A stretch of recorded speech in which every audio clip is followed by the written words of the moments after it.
Good morning बच्चों। मैं अभी जो आपके सामने जो दिखा रहा हूँ वो इंट्रोडक्शन का पार्ट है। हालांकि जब ये वीडियो आपके पास जब अवेलेबल होगा तब तक मैं बता दूं कि मैंने पॉलिटी की जो पूरी सिलेबस है ऑलरेडी खत्म कर दिया है। मीन्स ऑफलाइन मैंने ऑलरेडी खत्म कर दिया है, पर ऑनलाइन जो आपको अवेलेबल हो रही है वो पूरी खत्म होने के बाद शॉर्ट एक घंटे के वीडियो के फॉर्म में आपके पास अवेलेबल होगी। हालांकि जब क्लास ली गई है तो क्लास लॉन्ग, लगभग एक क्लास 3.5 आवर 4.5 आवर ऑलमोस्ट इतना चला है, पर ऑनलाइन जो आपके पास अवेलेबल होगी वो काट कर 1 आवर के अप्रोक्स आपके पास अवेलेबल होगा। क्योंकि अगर ऑनलाइन अगर पूरी क्लास को एक साथ अगर आप पढ़ेंगे या सुनेंगे तो काफी हेक्टिक या बोरिंग जैसा हो जाता है ऑनलाइन के फॉर्म में। इसलिए मैंने वीडियो जो रखी है काट काट के रखी है।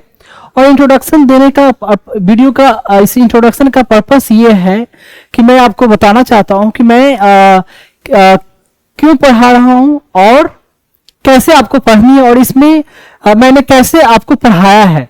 ये सब बातें मैं अभी शॉर्ट में थोड़ा बताऊंगा। बाकी डिटेल बातें तो मैंने जो पढ़ाया है वहां बीच बीच में हर जगह मेंशन है, बताया है मैंने। पहली बात मैं बता दूं कि मैं जो जिस लैंग्वेज को मैंने पढ़ाने में रखा है तो नोट्स के फॉर्म में या स्लाइड के फॉर्म में देखें तो मैंने कंप्लीट इंग्लिश रखी है, पर एक्सप्लेन करने में मैंने मिक्स लैंग्वेज का इस्तेमाल किया, हिंदी एंड इंग्लिश। ये इस पर्पस से क्योंकि इंडिया के जो मैक्सिमम स्टेट कहें तो मैक्सिमम स्टेट में मैक्सिमम बच्चे हैं, कुछ कुछ छोड़कर, जो हिंदी समझ लेते हैं। खासकर जो गांव से जो बिलोंग करते हैं, जिनको या जो एफर्ट नहीं कर सकते, तो ऐसे बच्चे को समझने में आसानी हो, इसको देखते हुए मैंने इसे एक्सप्लेन हिंदी और इंग्लिश मिक्स में किया है। हालांकि मैं बता दूं कि मैंने जो पढ़ाई की है मैंने इंग्लिश में ही पढ़ी है। मेरे लिए भी हिंदी में एक्सप्लेन करना बहुत सारे बातों को डिफिकल्ट हुई है, तो कोई नहीं, फिर भी मैंने जितना हो सका है अच्छे तरीके से, डिटेल तरीके से मैंने एक्सप्लेन करने की कोशिश की है। एक तो ये कि मैंने इस लैंग्वेज को प्रीफर किया, ठीक है। दूसरी बात मैं बता दूं कि जो मैंने चैप्टर जो पढ़ाया है तो आपको जैसे बुक में जो चैप्टर दी होती है कि एक चैप्टर नाम है उस चैप्टर के बारे में, ठीक है, पर ये पॉलिटी जो है समझने के हिसाब से देखा जाए तो ऐसे पढ़ाया नहीं जा सकता, ऐसे पढ़ाया नहीं जा सकता। मैं अपना एक्सपीरियंस भी बता रहा हूं उस आधार पर, और जैसे जैसे डिफरेंट इंस्टीट्यूट में पढ़ाई जाती है उसके आधार पर। क्योंकि मैं आपको बता दूं कि मैं बड़े बड़े इंस्टीट्यूट या ऑर्गेनाइजेशन, गवर्नमेंट हो या प्राइवेट में, हर जगह से बिलोंग कर चुका हूं, तो मुझे पता है कैसे कहां क्या होती है। तो अगर मैंने एक चैप्टर को पढ़ाया है ना, तो नोट्स के फॉर्म में बता दूं या जो स्लाइड के फॉर्म में जो मेंशन है आपको, वो एक चैप्टर के लिए पूरी मैंने नोट्स के फॉर्म में मेंशन किया है। पर एक चैप्टर को पढ़ाते वक्त मैंने डिफरेंट कई चैप्टरों को कवर किया है।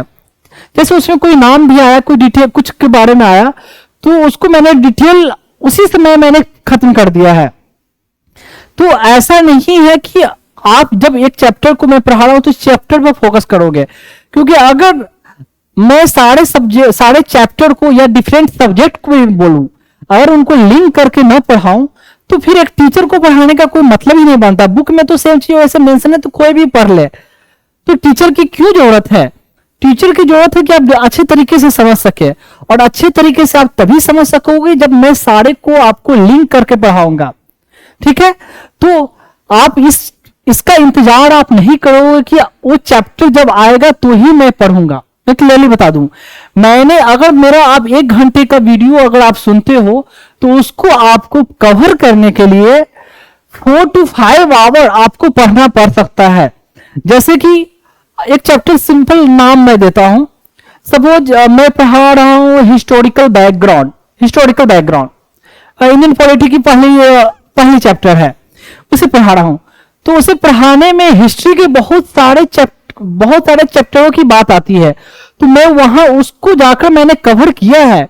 तो जब भले ही आप ये चैप्टर एक पढ़ रहे हो, पर जब मैंने उन हिस्ट्री वाले पर्सपेक्टिव को भी कवर किया है, मॉडर्न हिस्ट्री हो या एंशिएंट हो, व्हाटएवर हो या मिडिवल हो, ठीक है, या कोई फिजिक्स का मैटर या केमिस्ट्री का मैटर, व्हाट एवर। तो जब मैंने वर्बली कवर किया है ना, तो आपकी ये रिस्पॉन्सिबिलिटी बनती है कि आप बुक में उस चैप्टर के बारे में जाओ, जो मैंने पढ़ा है वहां से आप पढ़ो। आप जब भी जाके पढ़ोगे तो जितनी बातें मैंने पढ़ाई है, अगर उसको ध्यान से पढ़ा, अगर रिटेन रखा, तो आप उस चैप्टर को इजीली वे में आप समझ सकते हो, समझने में कोई डिफिकल्टी नहीं होगी। हालांकि मैंने कोशिश की है डेप्थ में जाने की, पर कभी कभी यह भी हो सकता है कि मैं हर एक पॉइंट को वर्बली कवर न कर पाऊं दूसरे चैप्टर से रिलेटेड। जैसे जिस चैप्टर को मैंने नोट्स के फॉर्म में कवर किया है, उसे डिटेल तो मैं गया ही गया, इतना डिटेल मैं जा चुका हूं कि उतना डिफरेंट बुक्स में भी आपको नहीं मिलेगी, उस चैप्टर पर्सपेक्टिव से बोलूं। पर जिसको मैंने वर्बली कवर किया है ना, तो उसको माइट में मैंने पूरी जितनी बुक है उससे बियॉन्ड नहीं गया, ठीक है, पर आपको बुक में जाकर पढ़नी है और आपको समझकर उसको याद करना है, ठीक है। तो ऐसे, तो इसलिए मैंने बोला ना कि आप अगर सर्च कर देखोगे ना, तो सर्च करके कुछ चैप्टर का नाम ही आएगा, पर ऐसा लगेगा कि एक चैप्टर को रहते हुए बारे में जब आप सुनोगे ना अगर, तो लगेगा कि बहुत सारे चैप्टर खत्म हुई है, ठीक है। तो इसलिए मैंने ये बता दिया कि आपको उतनी मेहनत करनी है साथ में। और इस एग्जाम को, जो एग्जाम के लिए मैं पढ़ा रहा हूं सिविल सर्विसेज के लिए, तो इस एग्जाम को क्वालिफाई करने के लिए कोई शॉर्ट फंडा नहीं होता या कोई क्रैश कोर्स नहीं होता है कि कोई किसी को 1 मंथ का कोर्स करा दे और you will be able to qualify. Nothing happens like that, I am telling you clearly, मैं आपको क्लियरली बता दूं। इस एग्जाम की छोड़ दो, यहां तक कि कोई ग्रुप डी के एग्जाम के लिए भी बात कर दूं ना, तो उस एग्जाम को क्वालिफाई करने के लिए किसी को 1 महीने का क्रैश कोर्स करवा दिया जाए और वो क्वालिफाई हो जाए, ऐसा नहीं होता है। अगर कोई ऐसा करते हैं तो आप खुद समझ लो ऐसा नहीं हो सकता। जब तक आप पहले से डेप्थ में नहीं गए हो, पढ़े नहीं हो, तब तक क्वालिफाई नहीं कर सकते। जब मैंने यहां पढ़ाया है तो मैंने प्रीलिम्स, मेंस, इंटरव्यू, ठीक है, प्रीलिम्स, मेंस, इंटरव्यू तीनों को पर्सपेक्टिव को देखते हुए मैंने कवर किया है कि प्रीलिम्स को ऐसा नहीं कि जब पढ़ाई जाती है तो प्रीलिम्स के लिए अभी पढ़ेंगे, मेंस के लिए बाद में पढ़ेंगे और वो क्वालिफाई होने के बाद इंटरव्यू की तैयारी करेंगे। बिल्कुल नहीं, ऐसा नहीं होता है। तो बीच बीच में हर चीज को मैंने डिस्कस किया है, जो मेरा भी एक्सपीरियंस रहा है, एक तो ये सब चीज, तो सारी चीज को मैंने कवर की है। अब खुद पढ़ोगे, जब सुनोगे, देखोगे तो आपको खुद ये पता चल जाएगा।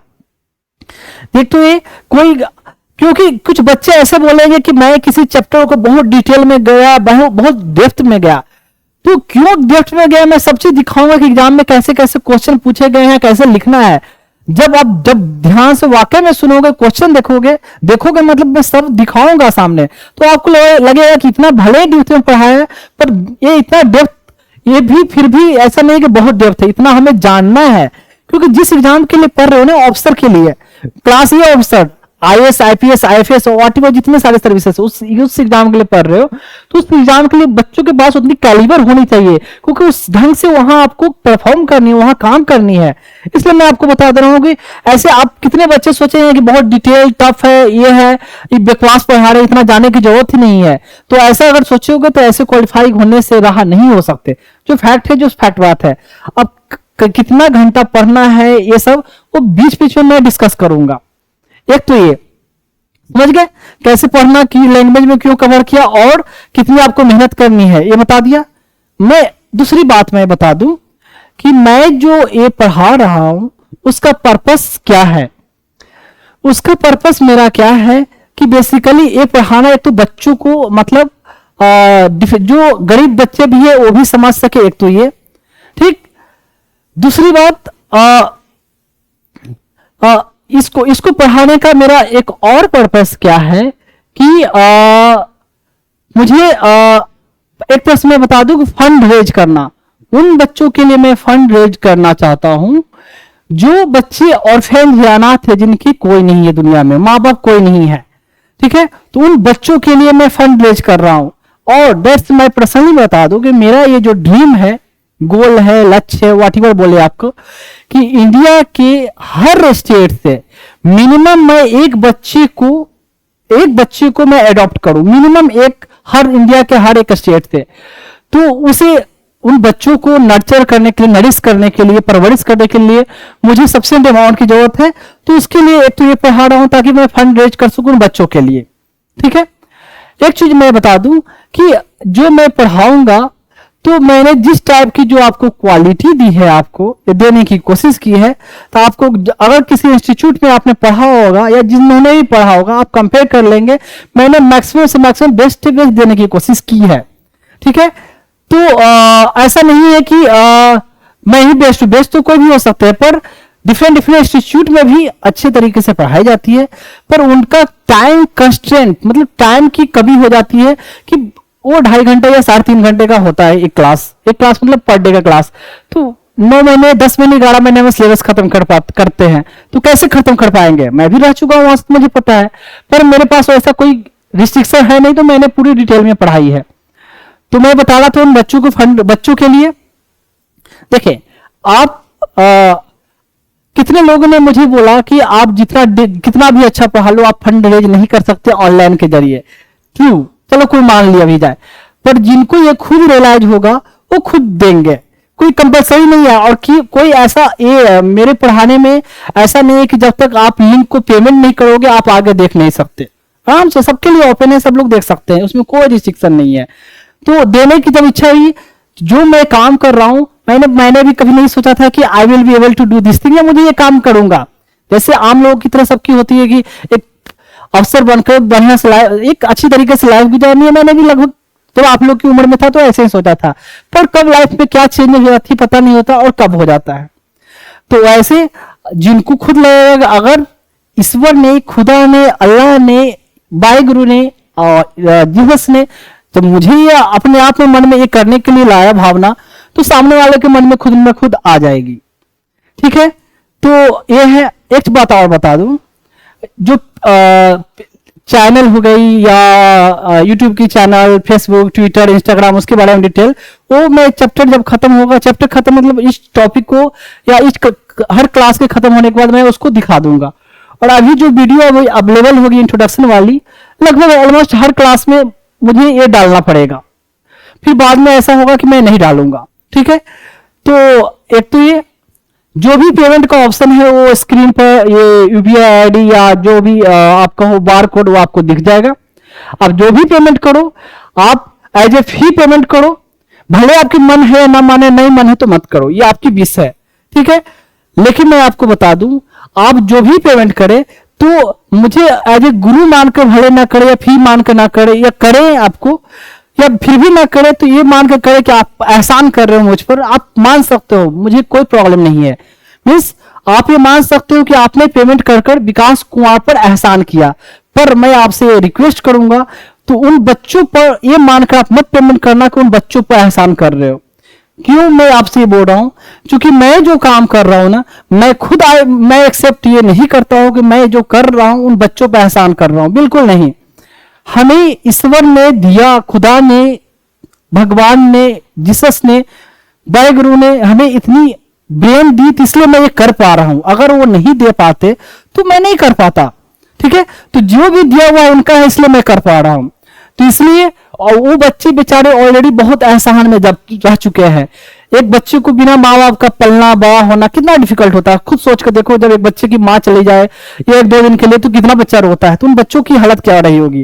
तो इसलिए आप मुझ पर एहसान मान सकते हो, मानना कोई प्रॉब्लम नहीं है। आई विल एक्सेप्ट डेट, आपने मुझे जो भी दिया, फी दिया, इवन 1 रुपया भी आप देते हो मुझे, तो मैं मानूंगा कि आपने एहसान किया। पर ये मत मानना कि आपने बच्चों पर एहसान किया, क्योंकि वो बच्चे ऑलरेडी एहसान में दबे हुए हैं।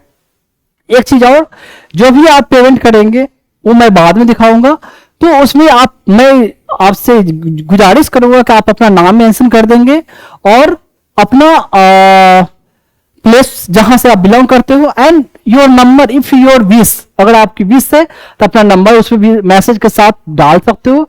नहीं डालना चाहते तो एटलीस्ट नाम एंड प्लेस जहां से आप बिलोंग करते हो।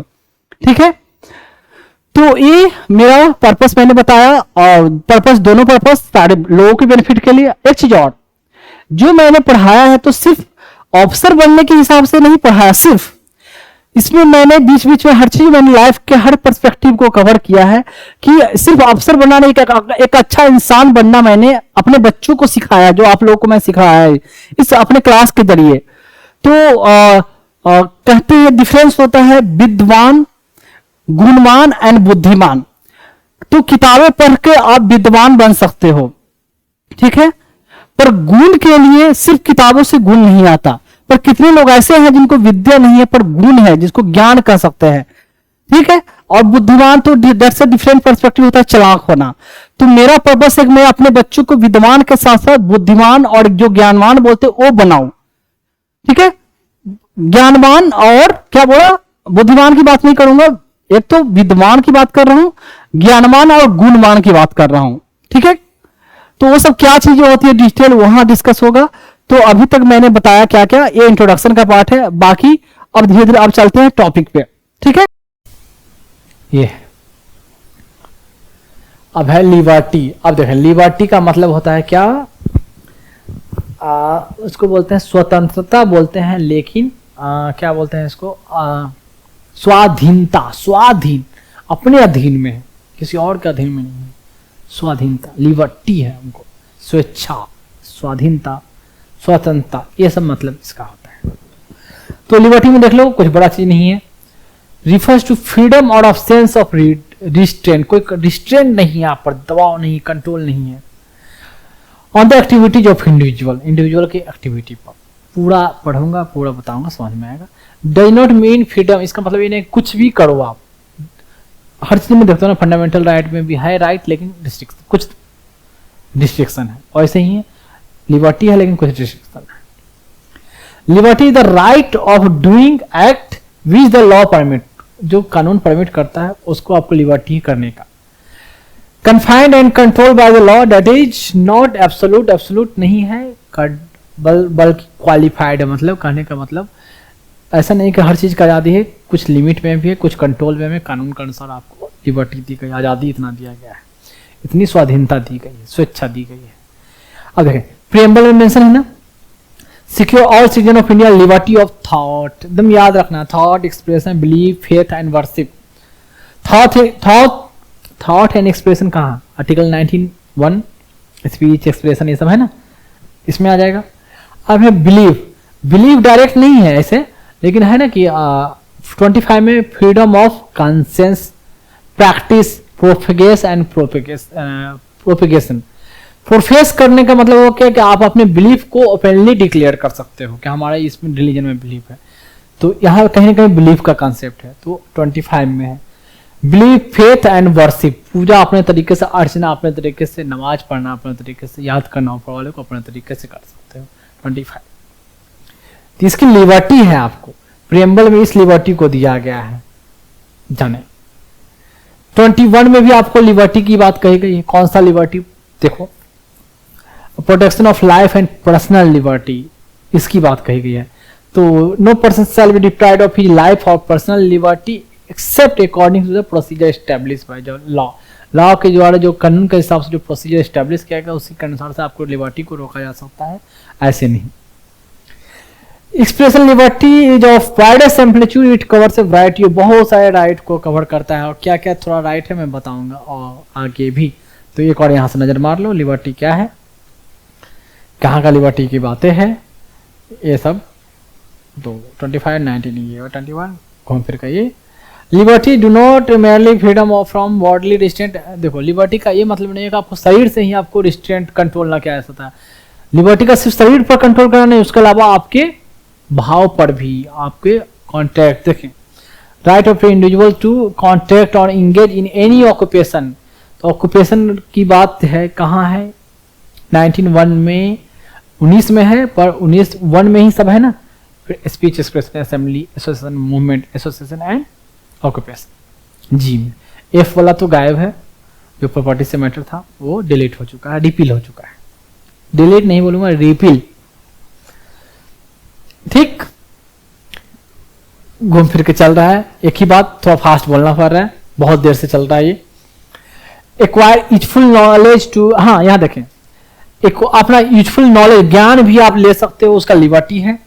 टू मैरी, शादी करने की आपको लिबर्टी है। इस्टेब्लिश घर अपना बनाओ, शादी करो, बच्चे पैदा करो, बच्चे ग्रोथ करो, इसकी आपको आजादी है, लिबर्टी है। मैं आपको बता दूं, right to marry a women with personal choice, right to marry with personal choice, अपने चॉइस के हिसाब के पार्टनर के साथ हम शादी करो, ये भी फंडामेंटल राइट है, पता है। जिसको आप पसंद करते हो, जिसे चाहते हो उससे शादी करो, ये आपका फंडामेंटल राइट है। राइट टू मैरी विथ ये तो है ऑन चॉइस, अपने चॉइस के हिसाब से शादी करो। तो क्या सुप्रीम कोर्ट का कोई जजमेंट आया होगा, ठीक है, उसमें जज ने जजमेंट दिख नहीं दी, तो ये भी फंडामेंटल राइट है। पहले से कुछ नहीं मेंशन किया हुआ था जजमेंट में, ये सब बहुत सारे आर्टिकल 21 में बहुत सारे जो मैटर है ना, वो जजमेंट में मेंशन किया है जज ने कि this can be interpreted in this पे, ऐसे इंटरप्रेट किया जाता है, and this is also a fundamental right under article 21। तो राइट टू मैरी एंड और भी पर्सनल चॉइस से, अपनी चॉइस से, मर्जी से, फंडामेंटल राइट। मैं बोला ना कि फंडामेंटल आर्टिकल 21 में बहुत सारे राइट को और जो जज है अपने तरीके से बोल सकते हैं कुछ भी। नहीं नहीं नहीं नहीं नहीं, this can also consider as a fundamental right under article 21 under right to life and protection of life and personal liberty. तो ये है जी। एंड लिबर्टी क्या है? पूजा करने की, वर्शिप करने की, एंड अपने हिसाब से जैसे भगवान के साथ रिलेशन बनाओ, उसकी आज़ादी है, आर्टिकल 25 में है। And generally to enjoy those privilege long recognise at common law as essential to the orderly pursuit of happiness. और फिर कहने का मतलब क्या है, ये क्यों है लिबर्टी दी गया कि लोग अपना generally to enjoy those privileges long recognise at common law, ठीक है। तो कॉमन लॉ में जो हमारा प्रिविलेज दिया गया उसको एंजॉय करें, उसको आनंद ले हम, उसके लिए ये सब लिबर्टी दी गई है। ये तो ऊपर से नीचे एक बार देख लो, तो ये सब दिखा दिया लिबर्टी में। ये आर्टिकल 25 से, 21 से मैटर, रिलीजन से मैटर, ऑक्यूपेशन से लिबर्टी है। नॉलेज करो, शादी करो, बच्चे कर दो, बच्चे पैदा करो, भगवान को याद करो, रिलेशन बनाकर भगवान से जैसे रखना है आप जैसे बना कर रखो, ये लिबर्टी है आपको। ये है लिबर्टी ऑफ अ स्टैचू। ये कहाँ है? न्यूयॉर्क में। ये फीमेल लेडी है, ये हाथ में टॉर्च ली हुई है, ये हाथ में लिखा हुआ है जिसमें 4 जुलाई लिखा मेंशन है, जिस दिन अमेरिका इंडिपेंडेंट हुआ था। इंडिपेंडेंट हुआ मतलब स्लेवरी से मुक्त हुआ था। और कहने का मतलब कि स्लेवरी किसको लाते थे? बाहर से ब्लैक लोगों को लाकर यहाँ दास बनाते थे। दास मुक्ति हुई वहां, कोई भी यहाँ आके अपना सही तरीके से रह सकते, तो दास की तरह नहीं रहना है। ये 4 जुलाई मेंशन है, फीमेल है, टॉर्च है, और ये कोई टूटा हुआ चेयर पर इनका पैर वहां रखा हुआ है, इमेज में कुछ क्लियर नहीं है। तो इनका ये बहुत बड़ा स्टैचू बना हुआ है न्यूयॉर्क में। 1776 में यूएस इंडिपेंडेंट हुआ, पर ये जो स्टैचू बना है कब? ये 1880-90 के आसपास में स्टैचू बना है। यूनेस्को वर्ल्ड हेरिटेज, यूनेस्को के साइट में आती है, यूनेस्को इसको लिस्ट कर चुका वर्ल्ड हेरिटेज साइट में। तो थोड़ा थोड़ा ये बता दिया मैंने। अब वहां स्टैचू ऑफ लिबर्टी, तो ये है स्टैचू ऑफ यूनिटी। ये है सरदार वल्लभ भाई पटेल हैं। यूनिटी की बात इनके लिए है क्योंकि इन्होंने देश को यूनाइट किया। सारे जो प्रिंसली स्टेट जो इधर उधर खिसक रहे थे, कम हियर, आओ इंडिया में आना है, इंडिया में आना है, डरा डरा के धमका धमका के पुलिस से एक्शन लेके और तुमको गवर्नर बना देंगे, तुमको यहाँ का ये बना देंगे, वो बना देंगे, आना है इंडिया में मिलना है। वहाँ के प्रिंसली स्टेट के जो राजा थे या प्रिंस थे जो वाट। तो ये है वल्लभ भाई पटेल। विश्व की सबसे, वर्ल्ड की सबसे बड़ी जो स्टैचू है ना, ये वाला जो स्टैचू बना हुआ है कॉपर से बना हुआ है, और हमारा स्टैचू बना हुआ है क्या? ब्रोंज से बना हुआ है, और साथ में कंक्रीट, सीमेंट, वाटर है, सब मिक्स करके। ये स्टैचू बनने में खर्च हुए हैं हमारा लगभग, अच्छा खासा पैसा खर्च हुआ यार।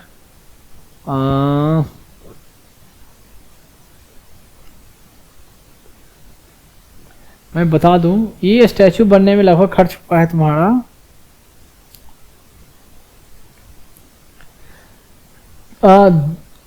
2324 करोड़, 2300 करोड़ 24, मतलब लगभग जाने वाले 2500 करोड़, करीब 2600 करोड़ या 2700 करोड़ खर्च हुए हैं स्टैचू बनने में। 2018 में ये स्टैचू बना। नरेंद्र मोदी, प्राइम मिनिस्टर नरेंद्र मोदी ने इसका इनॉग्रेट किया स्टैचू का। इनका स्टैचू का मतलब लगभग सोचे 2700-2800 करोड़ में स्टैचू बना। और ये स्टैचू बना हुआ है गुजरात में 100 किलोमीटर फ्रॉम वडोदरा। ये सरदार सरोवर एक डैम है, उस और फेसिंग करके बना हुआ है इनका स्टैचू। तो और कुछ है क्या इमेज? ये वल्लभ भाई पटेल का जो स्टैचू है वहां लगता है कुछ कंस्ट्रक्शन का काम अभी चल रहा था तब का ये पिक्चर। सोचे अब एक है क्या बनता है क्या, 2800 रुपये खर्च हुए स्टैचू में, 2700-2800 करोड़। एक बात बताओ, क्या अगर सरदार वल्लभ भाई पटेल से पूछा जाता क्या आपके लिए स्टैचू बाद में बनाओ, इतना पैसा खर्चा करके बनाया जाए आपका ताकि नाम रहे, हमेशा याद रखे, लोग आए देखें इंडिया में घूमें ये है वल्लभ भाई पटेल, उनका जवाब क्या होता? सोच के देखो, हाँ या ना होता, क्या बोलते? ऐसे ही महात्मा गांधी का इतना हर जगह स्टैचू बना, अगर बापू से पूछ लिया होता या बापू का ओपिनियन होता तो वो कभी बोलते कि मेरे लिए इतना सारा हर जगह स्टैचू बनाओ? मुझे तो नहीं लगता कि वो बोलते कि स्टैचू यहाँ बना दो वहां बना दो, बड़े बनाना, इतना करोड़ खर्चा कर देना। उनका क्या करना, याद रखो, दिल में याद रखो, जो मेरी बातें हैं उसको याद रखो, उसको फॉलो करो, देश से प्यार करो, वो चीज रहो। मूर्ति बनाने से मैं नहीं खुश होगा या कोई भी। अब 2700-2800 करोड़, एक तरफ ओपिनियन देंगे कि हमने वल्लभ भाई पटेल को याद रखने के लिए उनके कुर्बानियों को, उनका डेडिकेशन को, सर्विस को दिया, देश को दिया, लोग जाने, हमेशा अमर रहें, उनके लिए स्टैचू बनाया, उनका कंट्रीब्यूशन रहा, इतना तो अब बनता है। दूसरी तरफ क्या आर्गुमेंट बोला जा सकता है, उतना पैसा किया गया, 2700-2800 करोड़ में उतने में तो यूनिवर्सिटी स्टैब्लिश कर दिया जाए, ठीक है, तो वहाँ चाहे हॉस्पिटल बड़ा स्टैब्लिश करे, कितने लोगों का इलाज होगा, तो उस पैसों को यहाँ को हमें वहाँ इस्तेमाल किया जाना चाहिए था। कितने लोगों का भला होता है स्टैचू से, कितने लोगों का भला होगा। यहाँ तक कि खुद ये और वल्लभ भाई पटेल भी अगर ये नहीं चाहेंगे या उनकी आत्मा भी अगर रहेगी तो वो नहीं चाहेंगे कि मेरे लिए स्टैचू बने। तो आप बताएं, इधर वाला इधर वाला क्या बोलोगे? मैं कुछ नहीं बोलूंगा मैं बोलूंगा तो कुछ लोग पीछे पड़ जाएंगे, अच्छा ऐसा बोलता है। क्योंकि देखो ये है कि 100 जितने सब लोग अच्छे लोग नहीं है, खराब लोग सब लोग नहीं, कुछ ही जो खराब हैं जो बहुत ज्यादा कर देते हैं। कहीं दंगा होता है या स्टैम्पेड होता है, हड़कम होता है, जो भी हो, क्या बोलते हैं स्टैम्पेड को हिंदी में बोलता है भड़कम, हड़कम मचती है जो भी हो, तो सब लोग का है, दंगे करते हैं, लड़ाई करते हैं, सिर्फ कुछ लोग ही करते हैं। तो कुछ लोग ही ऐसे बुरी टिप्पणी बोलोगे, ऐसे बोलोगे ऐसा बोलता है ऐसा बोलता है, बाकी जो समझदार उन्हें बोलेंगे, और ऐसे लोग ही पूरा हो हंगामा मचाते। तो मुझे ये सब चीज नहीं करना है, मुझे अच्छे लोगों को अच्छा बनाना है, और भी अच्छा बनाना, सुधारना है, खराब है उनको भी अच्छा बनाना है। लेकिन खैर और ज्यादा क्या बोलना, खुद ब खुद ऑब्वियस है, समझदार हो बच्चे समझ सकते हो। तो ये हुआ हमारा स्टैचू ऑफ यूनिटी, ये सरदार वल्लभ भाई पटेल। तो अब है एक क्वेश्चन आया है 2019 का क्वेश्चन, देख लो। In the context of polity, which one of the following would you accept as the most appropriate definition of liberty? का most appropriate definition कौन सा है?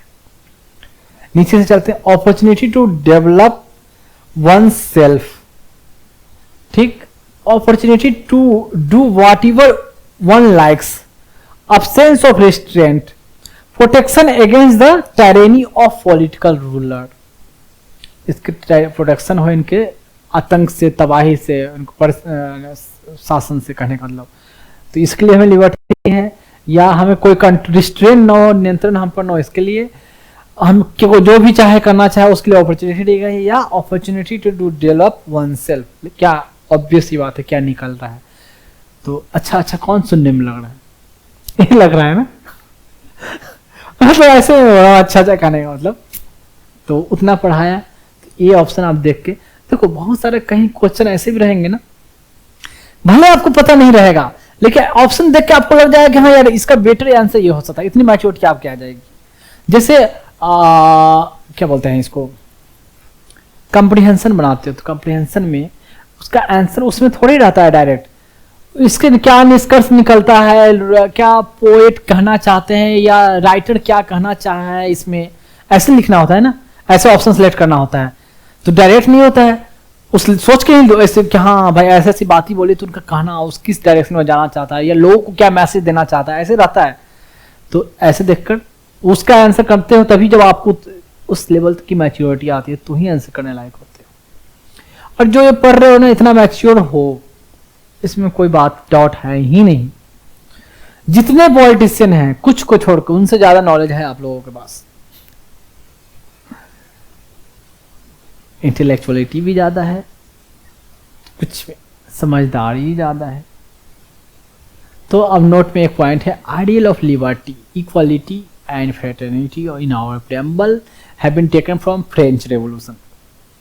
फ्रेंच में जो रिवोल्यूशन हुआ था, यहाँ लुइस 16 जो है एक कहीं न कहीं उसके शासन को खत्म किया गया। रूलर जो ऐसे थे लुइस 16 वहाँ का किंग 16, वहाँ 1 to 14, 15, 16, 16, तो बहुत वहाँ भी वही बात, ऑथोरिटेरियन हो गया था, अपना मनमानी चला रहा था, बहुत लोगों को फांसी पर लटका दिया।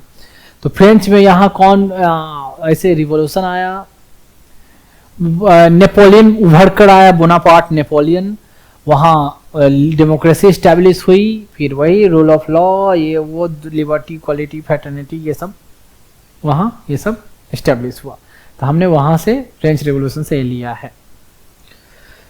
तो ये है फ्रेंच रेवोल्यूशन। अब है इक्वालिटी, कुछ नहीं है यार इक्वालिटी में, इतना वर्ड हो चुका है। Absence of special privilege to any section of society, कोई सोसाइटी को स्पेशल प्रिविलेज नहीं मिलेगा, कानून के सामने सब बराबर। 1816 के बाद preamble secure to citizen of India equality of status and opportunity, ये प्रेम्बल में तो साफ लिखा हुआ था स्टेटस एंड अपॉर्चुनिटी का। तो इम्ब्रेसेस 3 डायमेंशन, एक civil equality, political equality, economic equality, घूम फिर का पॉलिटिकल इक्वालिटी, इकोनॉमिक इक्वालिटी। इसमें कौन सा बचा, सोशल इक्वालिटी को टर्म मेंशन नहीं हुआ, एक नहीं हुआ ना, एक टर्म मेंशन सोशल इक्वालिटी, बाकी पॉलिटिकल इकोनॉमिक एक नया आ गया सिविल इक्वालिटी। इतना ही देखोगे, आगे मैं बता रहा हूँ लगेगा कि वही है। तो इक्वालिटी के लिए मैं एक रख दिया, वेट वेइंग मशीन जिसको बोलते हैं तराजू इक्वालिटी के लिए। और उससे पहले थोड़ा घुसूं एक question, one of the implication of the equality of society is the absence of, क्या अब्सेंस है, रिस्ट्रेंट, कंपटीशन, आइडियोलॉजी, प्रिविलेज। जो अभी यहाँ भी मेंशन है प्रिविलेज नहीं होगा, absence of special privilege to any section of the society. 2017 का क्वेश्चन है सिविल सर्विसेज। अब देखिए चलते हैं सिविल इक्वालिटी, पूरा आर्टिकल ही आ जाएगा ऐसा। सिविल इक्वालिटी में क्या है, article 14 equality before law, equal protection of law. 15 बता चुका हूँ, प्रोविजन ऑफ डिस्क्रिमिनेशन, ये सब ये सिविल इक्वालिटी में आएगा। 16 में equality of opportunity in matter of public employment में, पब्लिक ऑफिसेज सारे के लिए, कोई भी पब्लिक ऑफिसेज। अनटचेबिलिटी के लिए बात है 17 में। 18 में टाइटल को एबलिश करने की बात है। फिर है 39 ई में, 39 ABCDEF तक है। ई में देखें, health and strength of, preservation of health and strength of worker, main and women, याद रखें वर्कर भी है, मेन एंड वुमेन भी है, चिल्ड्रन भी है। चिल्ड्रन अगेंस्ट फोर्सिबल एब्यूज, जबरदस्ती कर इनको एब्यूज नहीं किया जाता, इनको सताया नहीं जा सकता ऐसे ऐसे। एंड इनके हेल्थ को प्रिजर्व करना है, एंड और वर्कर मेन वुमेन को स्ट्रेंथ करना, मजबूती प्रदान करना है। ये है 39E। DPSP में आ गया, ये फंडामेंटल राइट में आ गया। ये सब आपका कहला जाएगा सिविल इक्वालिटी, सिविल इक्वालिटी के पार्ट है। अब है इसके बाद आएगा political equality, civil equality, political equality and economic. तो क्या लगेगा घूम फिर कर सब वही बात है। पॉलिटिकल इक्वालिटी देखो, no person is to be ineligible for inclusion in electoral on the ground of 325 बताया, 326 भी बता चुका हूं। ये है पॉलिटिकल इक्वालिटी। ग्रांटिंग, आप देखो यहाँ equal citizenship to all members of the state. India में सबको एक ही सिटीजनशिप है, बताया था ना, स्टेट का हो या स्टेट का सिटीजनशिप और सेंट्रल का सिटीजनशिप अलग नहीं है। यूएसए में स्टेट का अलग सिटीजनशिप होता है और फेडरल लेवल पर, सेंट्रल लेवल पर अलग सिटीजनशिप मिलता है। यहाँ ऐसा नहीं, एक ही सिटीजनशिप का बात है ना, सिंगल सिटीजनशिप। अब है सबको इक्वल सिटीजनशिप। सिटीजनशिप में भी किसी को ये नहीं मिलेगा, किसी को लाल कार्ड, पीला कार्ड, हरा कार्ड सिटीजनशिप के लिए, वही वोटर कार्ड रहेगा, वही पासपोर्ट बनेगा। ठीक है, ये है। अब देखें ये कहाँ जा रहा हूँ, पॉलिटिकल इक्वालिटी में। तो वही पॉलिटिकल ऑफिसेस की बात, एक्सप्रेशन की बात, मूवमेंट की बात, एसोसिएशन की बात, बिलीफ की बात, इसका फ्रीडम है पॉलिटिकल इक्वालिटी। तो ये, और देखो इतना दूर में एक और नज़र मार लो, कोई बड़ा चीज़ है नहीं, थोड़ा यहाँ पॉलिटिकल इक्वालिटी बार बार डिस्कस हो चुका है सब चीज़ें। अब है थोड़ा नोट में दिखा रहा हूँ, इलेक्टोरल रोल और वोटर लिस्ट क्या होता है। इलेक्टोरल रोल क्या होता है, ये है थोड़ा इसको बड़ा और इसको थोड़ा ऊपर। देखिए इलेक्टोरल रोल क्या होता है, ये कंपिलेशन दैट लिस्ट करता है, list persons who are entitled to vote for a particular election in a particular jurisdiction. उस जुरिस्डिक्शन में उस वहां के पार्टिकुलर इलेक्शन के लिए कौन वोट देने के लिए एलिजिबल है, उनका नाम, उनको कंपिलेशन करना, उनको कंपाइल करना। Prepared and regularly updated by election commission of India. और इलेक्टोरल रोल बताया ना कि हर बार अपडेट किया जाता है, बनाया जाता है, क्योंकि 18 साल किसी का इस साल नहीं पूरा, अगले साल पूरेगा, तो एक डेट डिसाइड होता है कहाँ फिर से इलेक्शन। कहते हैं ना कि वोटर कार्ड बन रहा है, वोटर कार्ड बनेगा इलेक्टोरल रोल में, फिर आपका नाम आ जाएगा। इलेक्टोरल रोल, ऐसे इलेक्टोरल रोल होता है, ऐसे ऐसे। फोटो शायद थोड़ा क्लियर होगा, और छोटा कर दूं तो ज़्यादा क्लियर, थोड़ा बड़ा कर देता हूँ। इसमें ऐसे इलेक्टोरल रोल में आपको फोटो रहेगी, ऐसे नाम आएगी, ये है। अब वोट देने जाओगे तो यहाँ ईवीएम मशीन होगी, वहाँ वोट देना है, तो वहाँ जाओगे, अपना क्या वोटर आईडी कार्ड दिखाओगे, जिस पर बटन दबाना है उस पर बटन दबाओगे। तो ये क्वेश्चन है 2017 का question, right to vote and to be elected in India is a 2017 का क्वेश्चन आया था। वोट देने का राइट क्या है, कॉन्स्टिट्यूशन में मेंशन है, फंडामेंटल राइट में तो नहीं है, कॉन्स्टिट्यूशनल राइट है, ठीक। And to be elected in India में इलेक्टेड भी हो जाओ, तो क्या इलेक्टेड हो जाना कोई कॉन्स्टिट्यूशन में मेंशन है, नहीं। लेकिन right to vote constitutional right है, लेकिन to be elected in India is a, पहले भी मैंने बताया था कि एनसीईआरटी बुक में जो एक 11th का बुक है, जिसमें आपको मेंशन है यूनिवर्सल फ्रेंचाइज के बारे में, इसका सेकंड पैराग्राफ में आप देखोगे तो ये मेंशन है कि what is to that right to vote is also true of right to contest election contest करने का भी राइट है, ये भी हमारा राइट है। And all citizen have right to stand for election and to become the representative of people का representative बने, ये भी हमारा राइट है।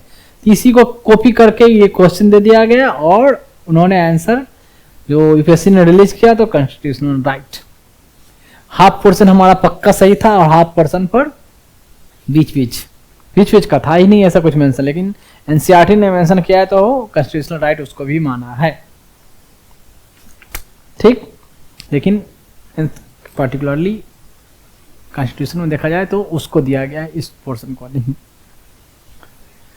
चलो खैर, ये अब है कहाँ हूं मैं, अब देखो इकोनॉमिक इक्वालिटी की बात कही जाएगी, अब थोड़ा वो बता देता हूं, फिर वही लगेगा। इकोनॉमिक इक्वालिटी में क्या है, इकोनॉमिक इक्वालिटी, दो sexes places two sexes on equal footing in the economic sphere. Economic sphere में, आर्थिक माहौल में दोनों सेक्स को इक्वल राइट, किसमें, मेन और वुमेन को इक्वल पे मिलेगा ना, इक्वल वर्क के लिए बताया गया था कहीं, ठीक है।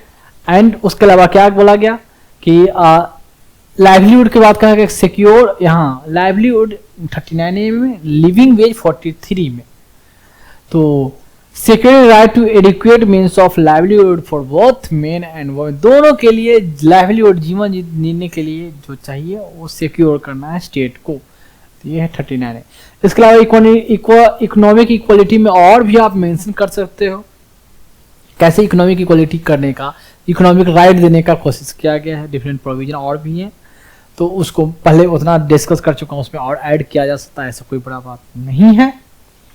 ये तो सिर्फ मेल फीमेल का आधार पर इकोनॉमिक इक्वालिटी की बात कहा, लिखा है मैंने, इकोनॉमिक इक्वालिटी और मेल के बीच में ना, डिफरेंट क्लासेस के बीच में।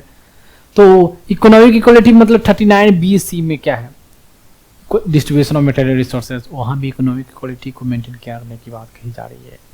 सी में कि एक ही के साथ कंसंट्रेट ना हो जाए, सबको मिलते रहे, वो भी इकोनॉमिक इक्वालिटी की बात है, वो भी आ जाएगा यहाँ।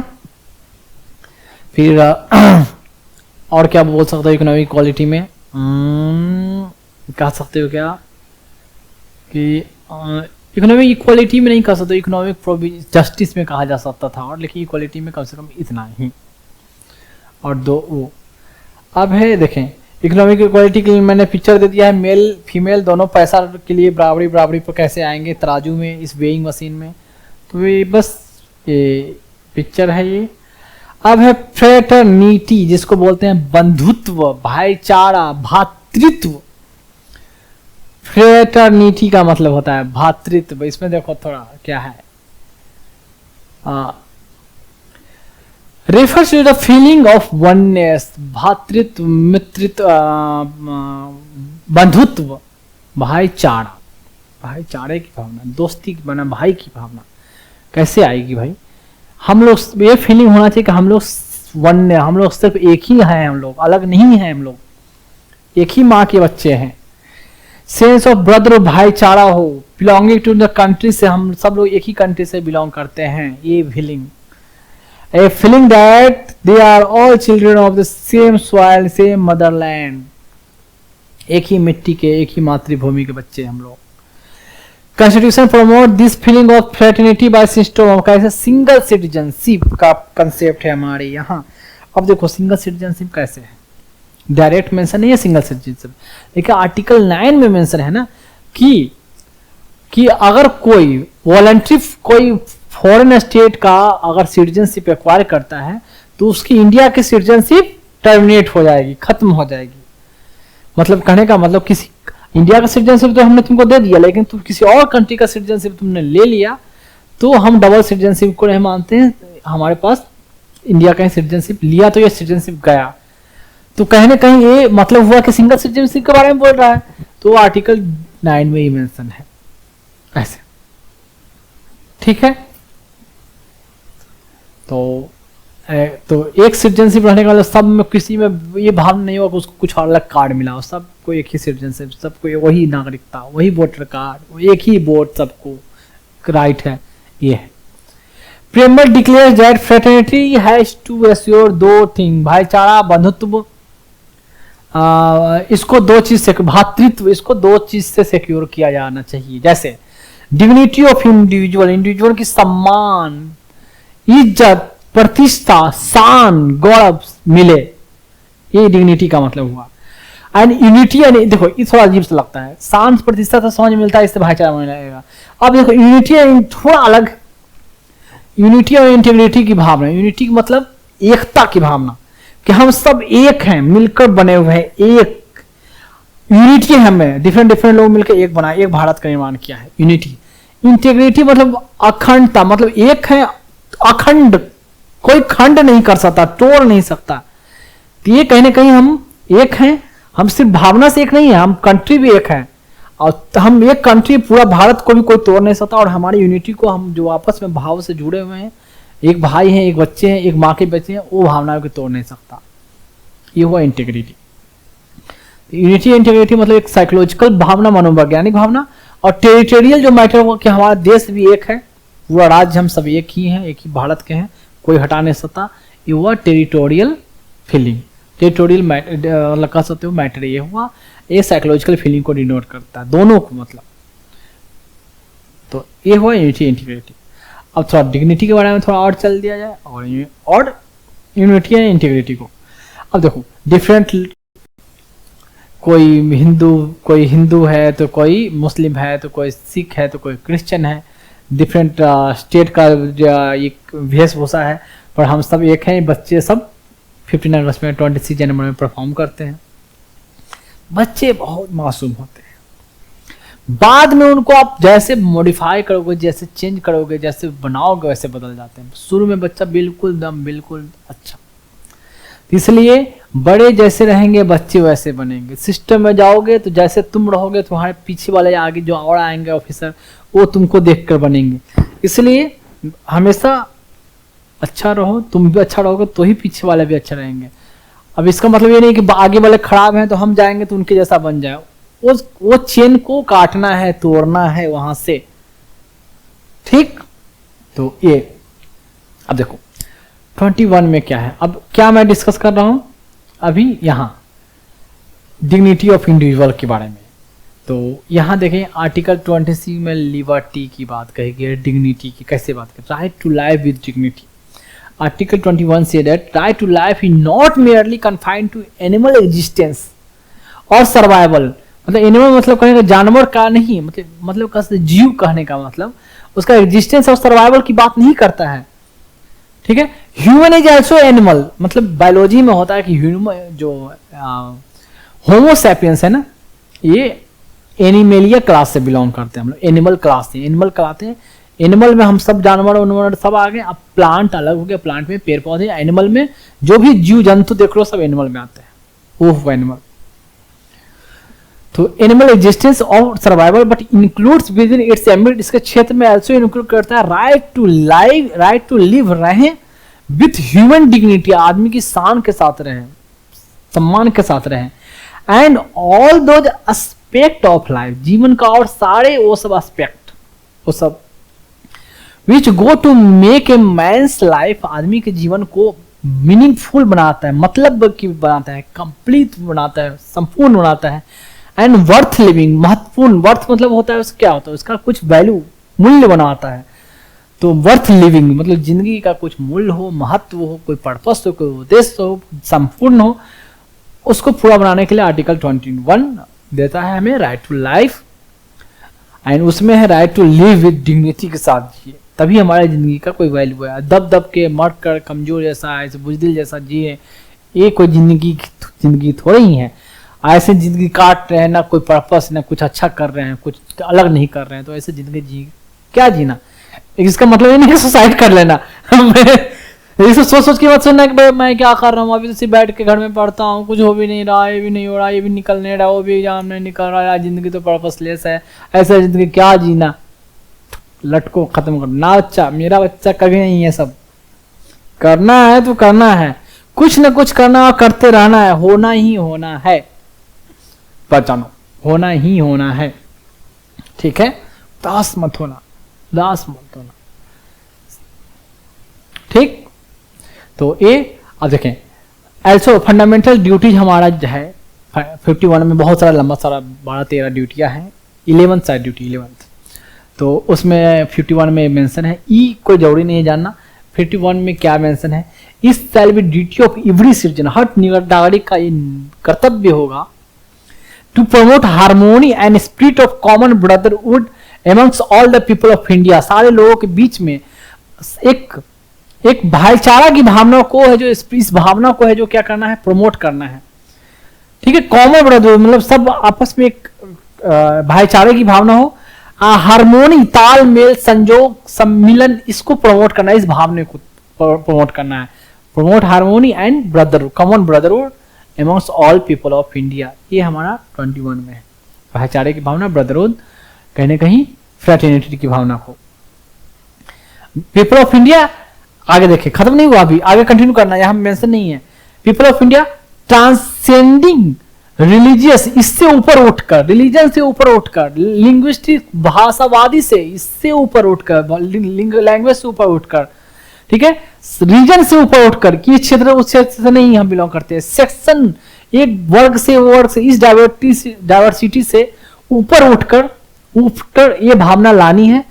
एंड रिनाउंस, ऐसे renounce practices derogated to the dignity of women, ऐसे प्रैक्टिसेस जो प्रथा जो है उसको छोड़ दे, रिनाउंस कर दे, जो हम औरत के गौरव के शान के अगेंस्ट है, ठीक है।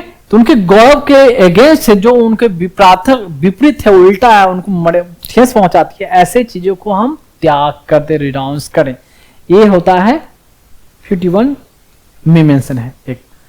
तो फिर से देख लो, India to promote harmony promote करना है, कॉमन ब्रदरहुड इस सारे लोगों के बीच में, और इससे ऊपर उठकर, ये सब डाइवर्सिटी से ऊपर उठकर और वुमेन के शान के खिलाफ जो भी प्रैक्टिसेस है, उनके गौरव के खिलाफ, उसको सबको त्याग कर देना है, रिनाउंस कर देना है, ये होता है। अब देखें, fraternity however can not B establish, जब तब तक भाईचारा एस्टैब्लिश नहीं किया जाता unless dignity of each individual is maintain, मतलब हर इंडिविजुअल का इज्जत, सम्मान, मान, प्रतिष्ठा, गौरव जब तक ये मेंटेन नहीं रहेगा, तब तक आपस में भाईचारा नहीं रहेगी। ये कहने का मतलब कैसे ये सब डिग्निटी मेंटेन हो। तो कॉन्स्टिट्यूशन देखें, seeks to achieve this effort, this object, इस ये उद्देश्य जो डिग्निटी का कैसे कॉन्स्टिट्यूशन में एस्टेब्लिश है, by guaranteeing equal fundamental right to each individual, हर कोई को इक्वल फंडामेंटल राइट है, enforceable by court of law, तो लीगली इन्फोर्सिएबल है, कोर्ट के द्वारा जो फंडामेंटल राइट है सबको इन्फोर्सिएबल है, वो सब राइट अधिकार मिलेगा तभी तो उनका शान, उनका मान, प्रतिष्ठा, गौरव मेंटेन रहेगा ना।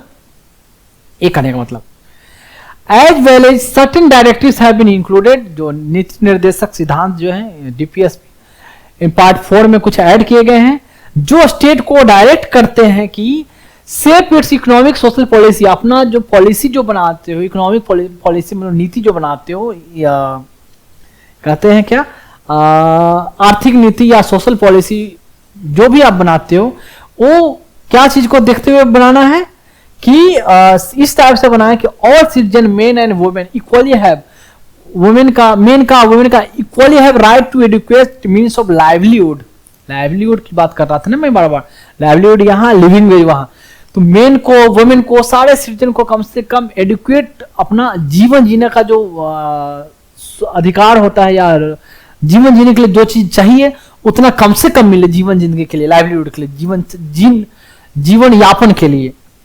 तो ये 39A में इसका मेंशन है।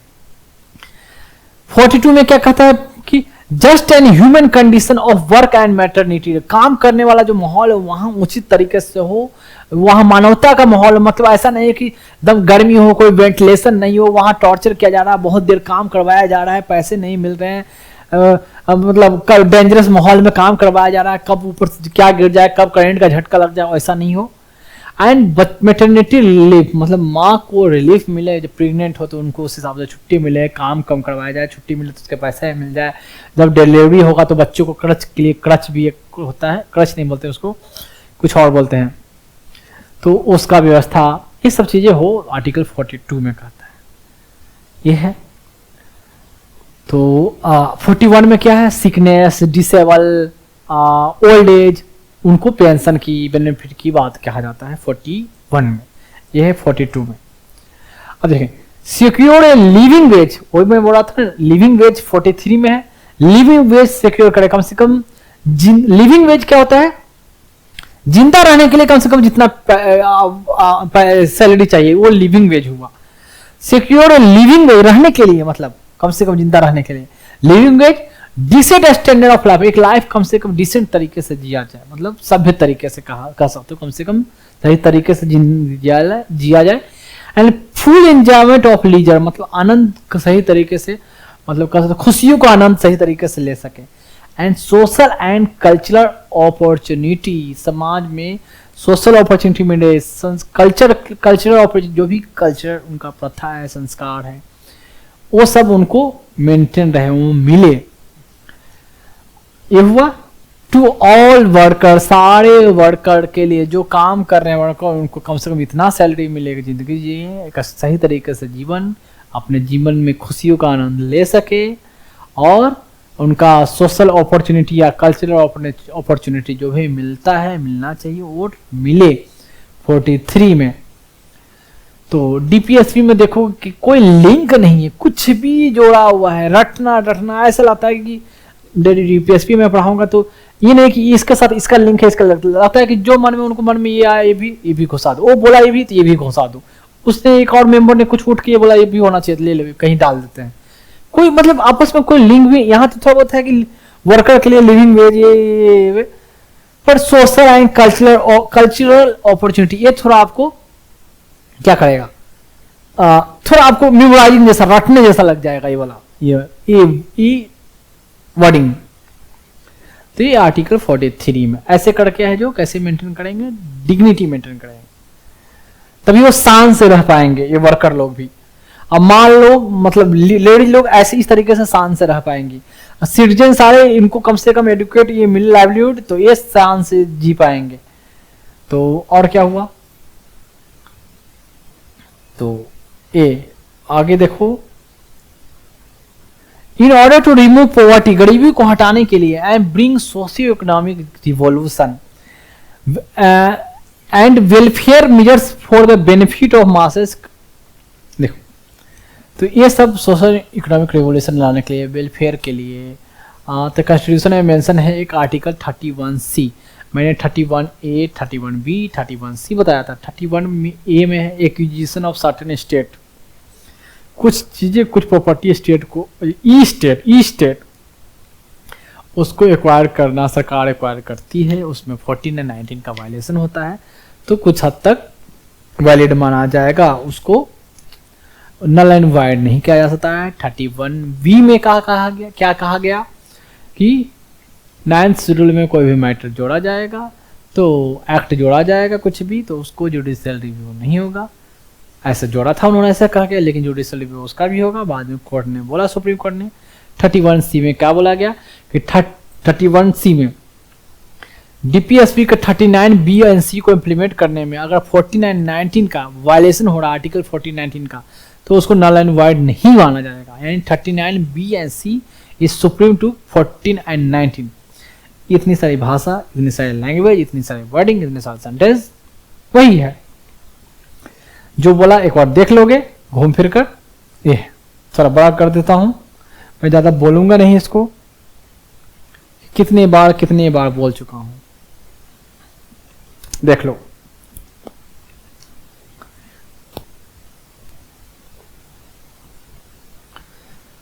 तो खैर ये हुआ। अब देखो, सेम चीज।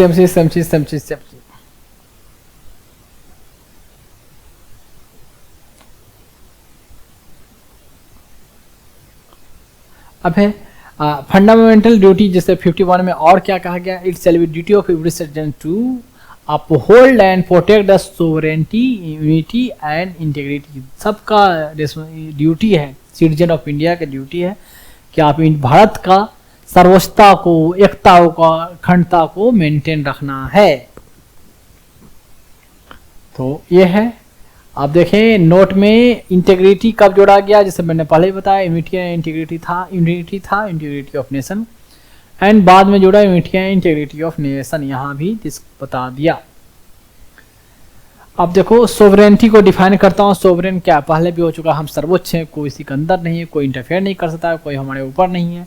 ये है सोवरेन, हमारे अफेयर में कोई बाहर अंदर का कोई नहीं, कोई भी मामले में ये सोवरेन है। यूनिटी का मतलब क्या है कि हम लोग ज्वाइंट टुगेदर, वन यूनिट है, यूनिटी। इंटीग्रिटी बीइंग होल, एक साथ है, नॉट डिवाइड कर सकते, ये है इंटीग्रिटी। देखो वही यूनिटी इंटीग्रिटी साइकोलॉजिकल एस्पेक्ट को एंड टेरिटोरियल एस्पेक्ट या टेरिटोरियल डायमेंशन को बताता है, ये यूनिटी एंड इंटीग्रिटी कहीं न कहीं।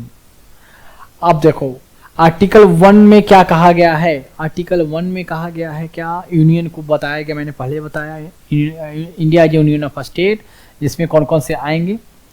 तो एक तो यूनियन टेरिटरी, अदर स्टेट जितने हैं, और other territory which will be acquired article 1 में। तो कैसे इंटीग्रिटी की बात कहा गया, देखो India that is Bharat will be union of state का यूनियन, हेंस इंडियन फेडरेशन जो हमारा is not a result of agreement among the states like American federation. America में जितने फेडरेशन हुए ना, तो यूनाइटेड स्टेट ऑफ अमेरिका बोलते हैं कि सारे स्टेट में एग्रीमेंट होकर फेडरेशन बना। हम इन लोग से एग्रीमेंट नहीं किया, हम तो जबरदस्ती बोला कि आना है तो आना है। क्या बोलते हैं, वल्लभ पटेल ने बोला आना है, कोई एग्रीमेंट नहीं, एग्रीमेंट तो सिर्फ वहाँ किसके साथ हुआ, एक्सेशन का जो इंस्ट्रूमेंट ऑफ एक्सेशन, जो एग्रीमेंट टाइप का जो भी कहो, जेएनके के साथ, बाकी लोगों को तो आओ। And states have no right to secede from the federation, federation जो हमारा है उससे अलग नहीं हो सकते। तो फेडरेशन इज ए यूनियन, हमारा जो इंडिया का जो है, देखो India that is Bharat shall be union of state, hence Indian federation is, Indian federation का नाम दिया, not the result of agreement among the states like American federation, and साथ में चलेगा and states have no right to secede from the federation. तो federation, हमारा federation एक union है, स्टेट को सेपरेट है, सिसीड होने का राइट नहीं है। तो कहीं ना कहीं क्या हुआ, एक यूनिटी की बात कहेगी। और इंटीग्रिटी की बात करें कि कोई सेपरेट नहीं हो सकते, अखंड हैं हम, टूट नहीं सकते, आर्टिकल 1 में मेंशन है। बिकॉज इट इज इनडिस्ट्रक्टिबल, हमारा जो है ये डिस्ट्रक्ट नहीं किया जा सकता।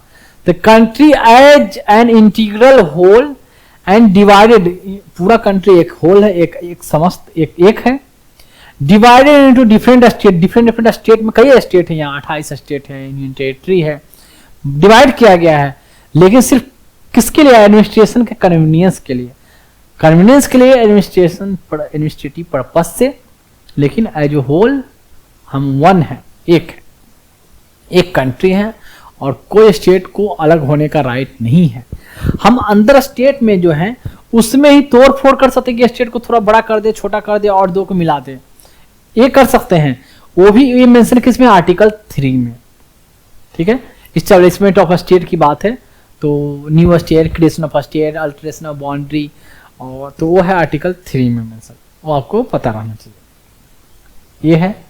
अब देखें, it aims at overcoming hindrance to national, इसको किस चीज को कम करने के लिए? कॉम्युनलिज्म, रीजनलिज्म, क्षेत्रवाद, जातिवाद, कह सकते हो पंथवाद, भाषावाद, ये सब, अलगाववाद, हिंदी में ऐसे बोलता है, तो इस चीज को काउंटर करने के लिए, इस चीज को काटने के लिए, तोड़ने के लिए, खत्म करने के लिए, ये सब बाधाएं को रोकने के लिए हमने यूनिटी एंड इंटीग्रिटी ये सब चीज को, और आर्टिकल 1 में ये सब बातों को हम लोगों ने जोड़ा है।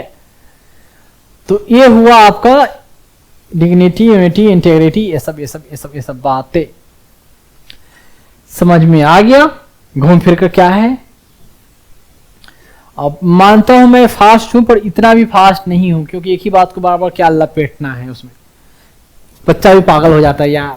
मैंने पहले ही बताया क्या एक ही चीज चल रहा है, तो अब खत्म होने वाला है। अब देखिए प्रीएम्बल का सिग्निफिकेंस क्या है। सिग्निफिकेंस देखिए, ये हमारा आत्मा है, soul of the constitution which lays down our political society है। हमारा सोसाइटी कैसा होगा उसके बारे में सोच कहता है, ये हमारा संविधान की ये आत्मा है। क्यों? क्योंकि हर चीज इसमें कहीं ना कहीं मेंशन हो चुका है। Embody the basic philosophy and fundamental value, हमारा मौलिक आदर्श क्या होगा, मूल्य क्या होगा, political, moral, religious, on which constitution is based, जो बताया हर चीज ये है। इज की टू द कॉन्स्टिट्यूशन, संविधान का चाबी है, इसको खोलो, हर चीज संविधान में क्या होगा पता चल जाता है। ज्वेल सेट ऑफ कॉन्स्टिट्यूशन, संविधान का आभूषण है, मेन चीज है, ये मेन चीज है, लेकिन enforceable by court of law, legally enforceable नहीं है ना। लेकिन इसके बेसिस पर कितने आर्टिकल बने हुए हैं, देखा ना। इसको इम्प्लीमेंट करने के लिए कहीं ना कहीं कितने आर्टिकल, हर चीज तो मतलब कितने क्या, इसमें तो कितना बोला है मैंने। अब देखो 2017 का क्वेश्चन देखो, 17 में बहुत सारे इससे यार प्रीएम्बल से क्वेश्चन भर दिए। पता नहीं किसी जो एग्जाम सेट करने वाला जो क्वेश्चन सेटर होगा उसको लगा यार प्रीएम्बल बच्चे पढ़ते होते नहीं, डायरेक्ट फंडामेंटल राइट से शुरू करते हैं। इंस्टीट्यूट में डायरेक्ट फंडामेंटल राइट से पढ़ाया जाता है। मैं खुद सारे इंडिया के जो टॉप इंस्टीट्यूट है, टॉप इंस्टीट्यूट से टॉप सर्विस में बिलोंग कर चुका हूँ, तो मैं जानता ही हूँ बात को। तो जो सेट करने वाले उनको भी लगता होगा अच्छा तुम लोग ये सब चीज नहीं पढ़ते हो ना।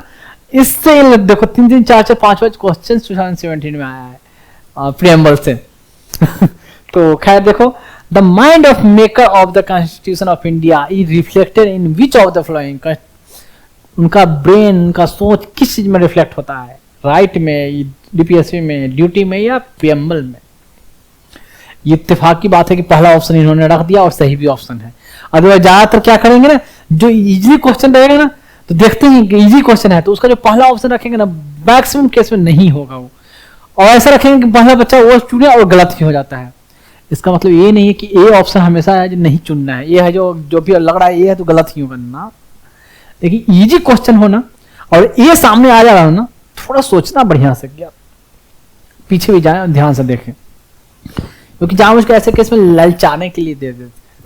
टफ क्वेश्चन में तो पहला ऑप्शन तो हो जाएगा, कोई बात नहीं, लेकिन इसमें इजी होने का बावजूद पहला ऑप्शन, ये ऑप्शन सही हो गया। तो अब देखें preamble as a part of constitution, constitution का पार्ट है कि नहीं, ये बात पर तो बार बार देखना। अब मैं बताऊंगा, देखो कि एक जज क्या बोलते हैं, दूसरे जज मतलब एक बेंच जज की बेंच क्या बोलते हैं, दूसरी जज की बेंच क्या बोलती है, मतलब 20 साल बाद या 30 साल बाद। तो कोई जजमेंट में बोला गया कॉन्स्टिट्यूशन का पार्ट नहीं है, कोई बोला कॉन्स्टिट्यूशन का ही पार्ट है। ठीक, अब देखिए एक गोपालन versus state of Madras case था। एक गोपालन क्या थे, 1950 की बात है, एक कम्युनिस्ट लीडर थे। तो उस समय एक प्रिवेंटिव डिटेंशन का कानून बनाकर इनको डिटेन कर लिया गया। तो एक गोपालन ने बोला कि भाई क्या है, मनमानी तरीके से कोई भी कानून बना दो और हम सरकार के अगेंस्ट बोल रहे तो हमको जेल में बंद कर दोगे, मतलब जेल में बंद, हाउस अरेस्ट कर लोगे, डिटेन कर लोगे या जेल में ही बंद कर लोगे, ये कहने का मतलब। और कोई ग्राउंड में मेंशन नहीं किया, हमको बताया भी नहीं कि क्यों डिटेन किया, कोई मैटर क्या है ये बात। तो कोर्ट में मैटर पहुंचा, तो कम्युनिस्ट में और कांग्रेस में तो अनबन तो रही है, तो ऐसी बातें थी। तो जब कोर्ट में मैटर गया तो कोर्ट में जब लिबर्टी वर्टी की बात की कि हमारी लिबर्टी है भाई, तो ऐसा नहीं कुछ भी कानून बना के कभी भी जेल बंद कर दो, कुछ भी कानून मतलब मनमाने तरीके से बना दो, तुम्हारी लिबर्टी, प्रियम्बल में भी लिबर्टी की बातें कही गई है, कहाँ गया लिबर्टी। तब सुप्रीम कोर्ट क्या बोलती है 1950 में, preamble is not enforceable in a court of law, enforceable नहीं है, and can not be used for the interpretation of constitution of India. भारत के संविधान को इंटरप्रेट करने के लिए प्रियम्बल को यूज नहीं, इस्तेमाल नहीं किया जा सकता, ये है। लेकिन मैंने शुरू में बताया है ना कि प्रियम्बल को क्या करते हैं, इंटरप्रेट करने के लिए कोर्ट है जो इस्तेमाल कर सकती है ना इंटरप्रेट करने के लिए। यहां बोला था क्या, यहां तक तो ऐसे ऐसे बातें बोल दी है। तो ये था एक गोपालन का केस। अब इसके बाद देखिए ये है एक गोपालन साहब, कम्युनिस्ट लीडर थे कम्युनिस्ट पार्टी के, और ये इनका ओरिजिनल फोटो वो तो थोड़ा मॉडिफाइड लग रहा है, ये देख रहे हैं एक गोपालन है। तो मैंने इनका फोटो रख दिया। अब देखिए one of controversy arose in Berubari case, Berubari इसको बोलते हैं in re Berubari union and exchange of enclave versus unknown. Unknown कौन है यहाँ, तो अननोन कौन है यहाँ, तो एक तो बेरुबरी यूनियन है, अननोन नाम किसी का मेंशन नहीं। अब बताता हूँ पहले इसका मैटर क्या है। पहले देखो बेरुबरी यूनियन क्या है कि ये वेस्ट बंगाल और बांग्लादेश के बीच का जो है जलपाईगुड़ी एक रीजन है, वहां पर ये सब छोटे छोटे इनक्लेव बस्ती कह सकते हो, ऐसे घर बस्ती थे, रीजन थे मतलब। तो मैकमोहन लाइन जो सॉरी रेड क्लिफ लाइन जो इंडिया और पाकिस्तान के बीच में जो बाउंड्री कमीशन जो एस्टेब्लिश हुई, तो यहाँ इन्होंने कोई लाइन डिजाइन नहीं की मैप में। तो लेकिन ये पार्ट था पहले ईस्टर्न किसका, पाकिस्तान का यानी बांग्लादेश का कह सकते हो, उसका पार्ट था। उन्होंने डिक्लेयर कर दिया कि ये इंडिया में आ जाएगा। अब पाकिस्तान के जो ईस्ट पाकिस्तान यानी बांग्लादेश जो अभी है ईस्ट पाकिस्तान, उनका डिमांड करने लगे कि ये तो हमारा रीजन ईस्ट पाकिस्तान में आता है, और लेकिन इसको कैसे आप है जो उसको सौंप दिए, इंडिया को सौंप दिया। इसलिए मैटर डिस्प्यूट चल रहा था। 1948 में ट्राइब्यूनल भी स्टैब्लिश हुआ, लेकिन कोई मैटर डिसीजन नहीं हो पाया। यहाँ बहुत सारे लोग मुस्लिम भी रहते थे, तो मैटर कुछ आ नहीं पाया, तो ऐसे मैटर से घिसता रहा। बाद में क्या हुआ 1907 के आसपास 60 में, तो वहां के इंडिया के प्राइम मिनिस्टर तो नेहरू जी थे, वहां के प्राइम मिनिस्टर थे फिरोज खान नूर या नूरू बोला जाता है, फिरोज खान नूर था, फिरोज खान जानो वहां के प्राइम मिनिस्टर थे, नून या नूर है ऐसे, नूर अहमद, फिरोज खान नूर अहमद ऐसे। वहां के प्राइम मिनिस्टर यहाँ इंडिया के प्राइम मिनिस्टर ने आपस में बात की, यार ये सब लड़ना झगड़ना ये सब क्या है, ठीक है जो आपका होता है हम ये आप क्या कह रहे हो, ठीक है मुस्लिम भी है यहाँ के लोग भी, लगता होगा पता तो चल जाती है कि लोग क्या चाहते हैं, हम आपको दे देंगे। लेकिन अब देने की बात रहा है तो सिर्फ एग्जीक्यूटिव और एक्शन से कैसे दे दें। तो मैटर सुप्रीम कोर्ट में पहुंचा, तो सुप्रीम कोर्ट ने तब ओपिनियन दिया इसमें क्या, सुप्रीम कोर्ट में जो मतलब दूसरे पिटीशन क्या कहेंगे, यूनिटी या इंटीग्रिटी तो था नहीं उस समय वर्ड, यूनिटी की बात कहे तो यूनिटी कहाँ रहा हमारे कंट्री का, यूनिटी तो तोड़ रहे हो आप, एकता को तोड़ रहे हो आप, और अपने कंट्री का पार्ट कुछ उस किसी और को दे रहे हो। तो प्रियम्बल में भी ये मेंशन है।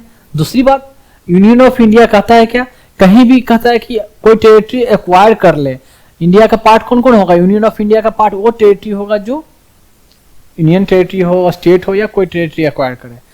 कॉन्स्टिट्यूशन में कहीं मेंशन नहीं है कि हम किसी कंट्री को अपना टेरिटरी सीड भी कर सकते हैं क्या, स्टार्टिंग में मैंने बताया था, कहीं दे दें कहीं कॉन्स्टिट्यूशन में मेंशन नहीं है, तो कैसे दे सकते हैं। तो इस पर सुप्रीम कोर्ट में क्या ओपिनियन आया, अब देखो ये आया कि that whether preamble is a part of constitution और नॉट। यहां सुप्रीम कोर्ट ने ओपिनियन दिया preamble is not a part of the constitution and can not be considered as origin of real authority. तो बेरुवरी यूनियन वाला ने कहा कि preamble constitution का पार्ट नहीं है और इससे ये नहीं मान सकते कि इससे कोई हमें अधिकार मिलता है।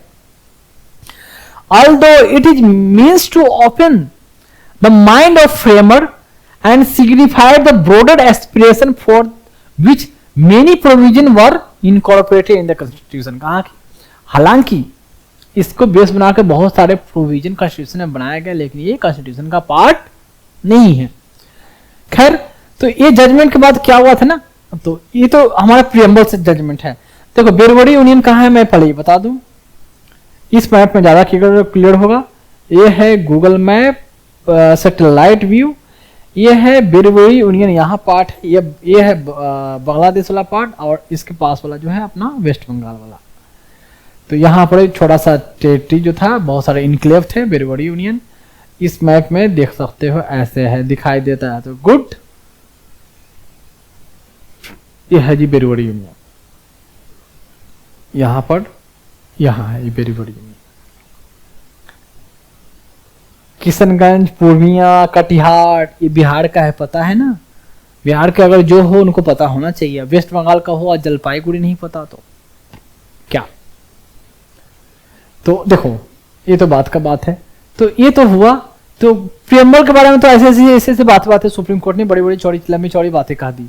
जजमेंट क्या आया, जजमेंट ये आया कि भाई आप टेरिटरी सॉल्व देना चाहते हो तो एग्जीक्यूटिव ऑर्डर्स नहीं, आपको इसके लिए प्रॉपर लेजिस्लेटिव प्रोसीजर अपनाना होगा, कॉन्स्टिट्यूशन में अमेंडमेंट करना होगा, वो भी स्पेशल मेजोरिटी के द्वारा, वो भी आर्टिकल 368 के बेसिस पर, उसके अनुसार जो प्रोसीजर है उसको अडॉप्ट करने के ही आप टेरिटरी दे सकते हो।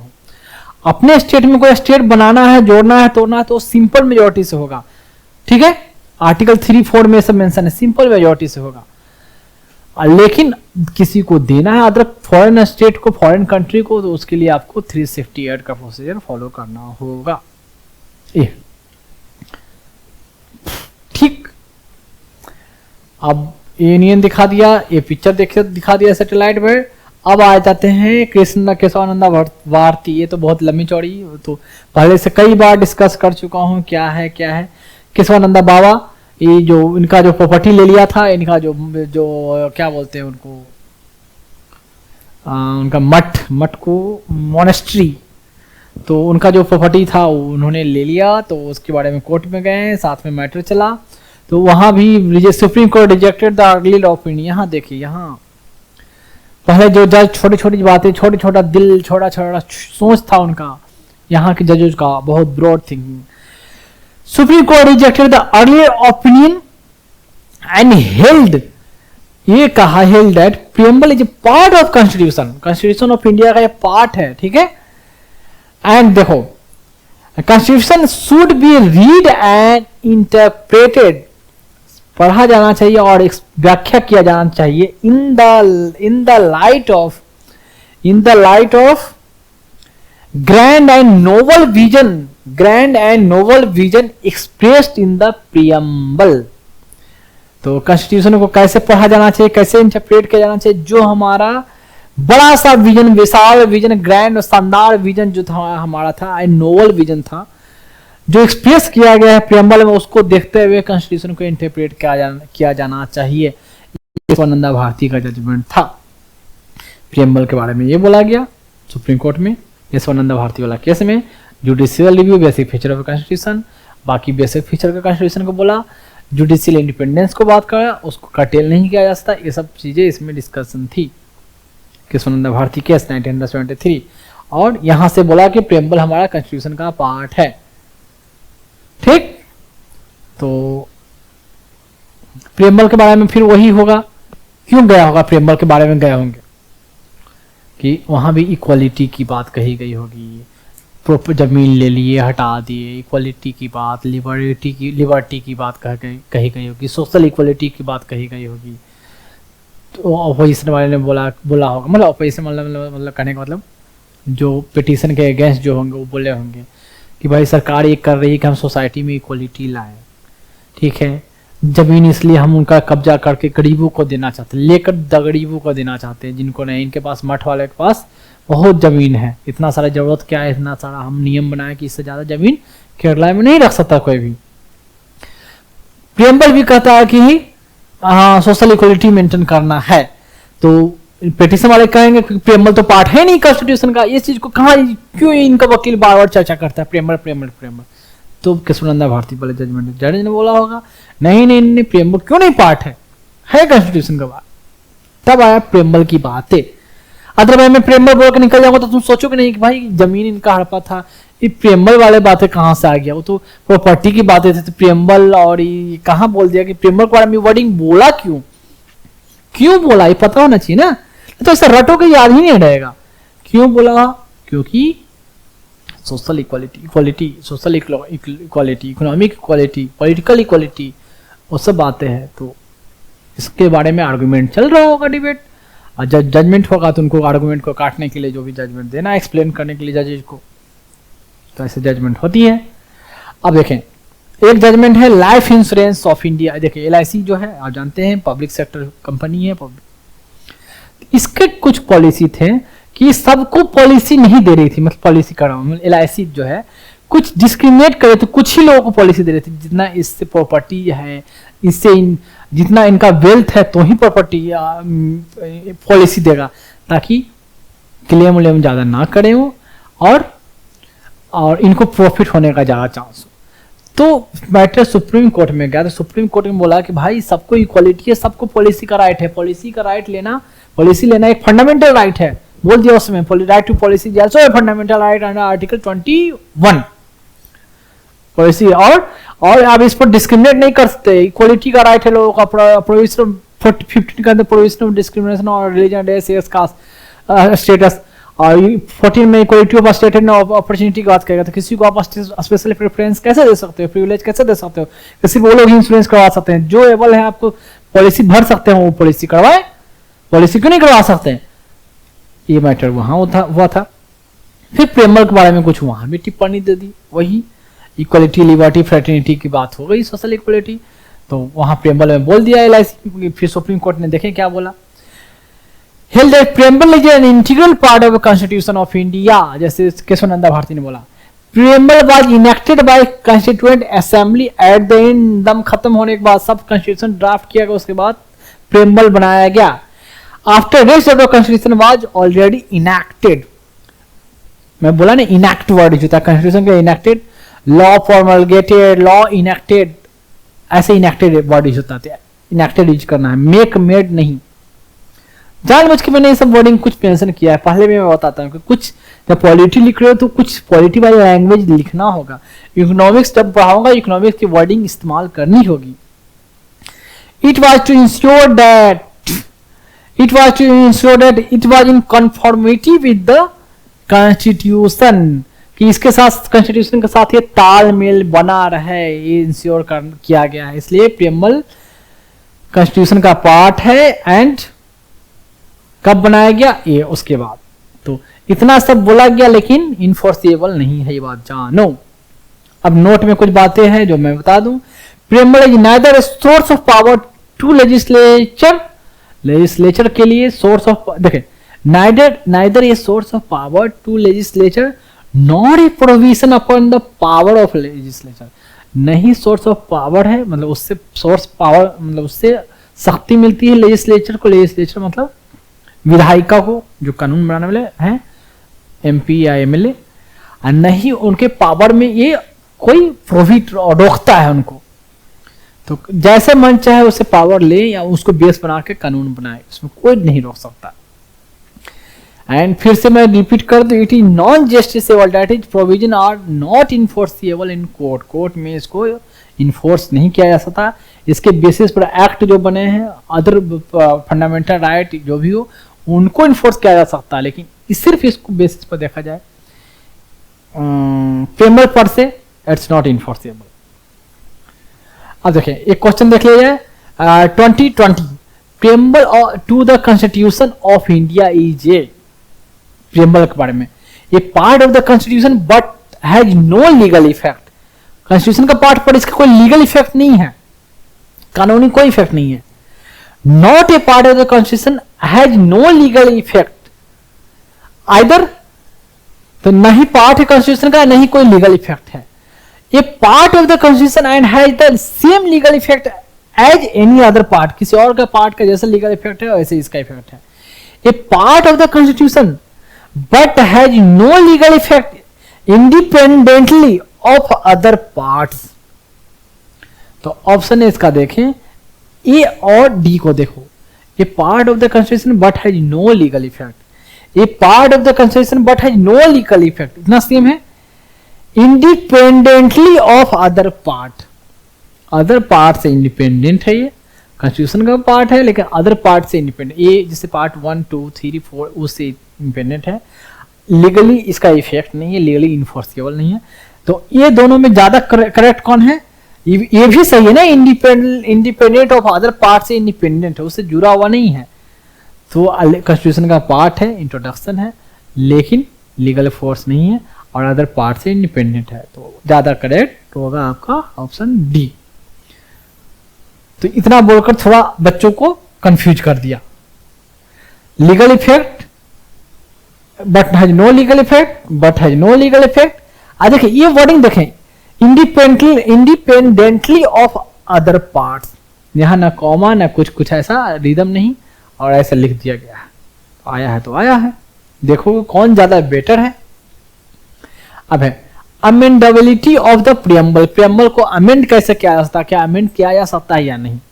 तो केशवानंद भारती वाला जो सेम में है कि जब पार्ट ऑफ कॉन्स्टिट्यूशन है तो supreme court held that preamble is a part of constitution and can be amended subject to the constitution that no amendment is done to the basic structure, मतलब जो constitution का जो basic structure है उसमें amend नहीं किया जा सकता, लेकिन प्रियम्बल पर से देखा जाए तो उसको अमेंड किया जा सकता है। 73 में अमेंडमेंट करने का परमिशन मिल गया, 76 में अमेंडमेंट कर दिया गया।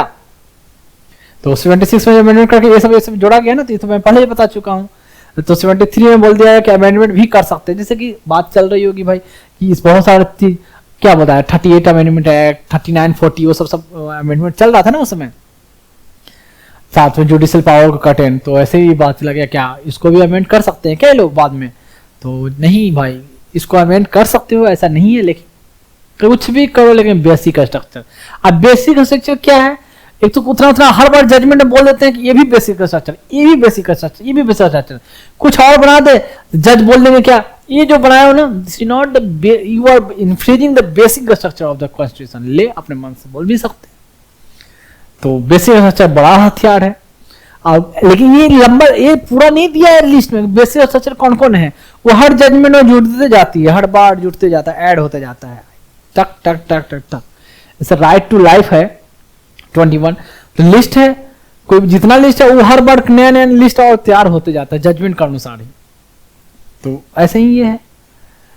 अब है this amendment was held valid by supreme court of India, जो अमेंडमेंट जो 1976 में किया, 1976 में उसको वैलिड माना कि इसमें कुछ हटाया नहीं है, कुछ जोड़ा है ना। अब बेसिक स्ट्रक्चर को कुछ हटा दिया जाता तो फिर दिक्कत होती। ठीक है, यहां तक क्लियर है। तो ये हुआ आपका प्रियम्बल, यहां फिनिश, खत्म। जो क्वेश्चन आया प्रीलिम्स में ही आए थे और घूम फिर कर क्या है सब देख लिया। इतना करते करते आपको तो लफ्जों पर हो जाना चाहिए पूरा DPSP, fundamental right and article 1 to 4 at least clear. तो आपका होता है प्रियम्बल, संविधान का प्रस्तावना, preamble of constitution of India, finish.